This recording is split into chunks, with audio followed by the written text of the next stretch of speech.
Hello guys, welcome back to my channel Rumi বিয়ারিস blog. আশা করছি ব্লগটা দেখতে অনেক ভালো লাগবে। তো চলো তোমাদের সাথে একটা নতুন রেসিপি আমি শেয়ার করব। দেখো, আমার কাছে কোনো মেজারমেন্ট কাপ নেই বলে আমি 2 কাপ ময়দা এখানে নিয়ে নিলাম।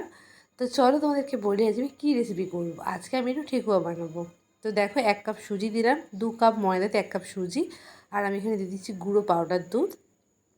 দুধটা দিয়ে ভালো করে মিক্সিং করে নিয়ে আমি এখানে চিনি দিয়ে দিলাম। আর চিনির সাথে কিছু বাতাসা ছিল বলে তো বাতাসাটাও পড়ে গেছে, দেখতেই পাচ্ছ। আর ফ্লেভারের জন্য দিয়ে দিচ্ছি একটুখানি মৌরি। সেটা তোমাদের যেটা ভালো লাগবে সেটা করবে, তোমাদের দিতে ইচ্ছা হলে দেবে, নাহলে দেবে না, সেটা পরের কথা। তো এটাকে ভালো করে মিক্সিং করে নিচ্ছি। নিয়ে আমি এটা ঘিটা যখন দেবো একটু বেশি পরিমাণে ঘিটা দেবে, যেন মুঠোটা বেশ সুন্দরভাবে যেন হাতে মুঠো মুঠো হয়।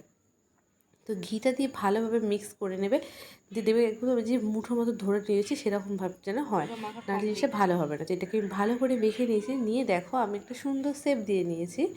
দিয়ে এবার আমি তেলটা গরম করে দিয়েছি, দেখি কিরকম হয় না হয়। এও দেখছি দারুণ হয়েছে, কমপ্লিট। আর দেখো খেতে খেতে এই কটা রয়েছে। তো কেমন লাগলো ভিডিওটা, আজকের মধ্যে এখানেই শেষ করছি। দেখা হবে নেক্সট ব্লগে। বাই। আমার এই রেসিপিটা কেমন লাগলো অবশ্যই জানিও। বাই।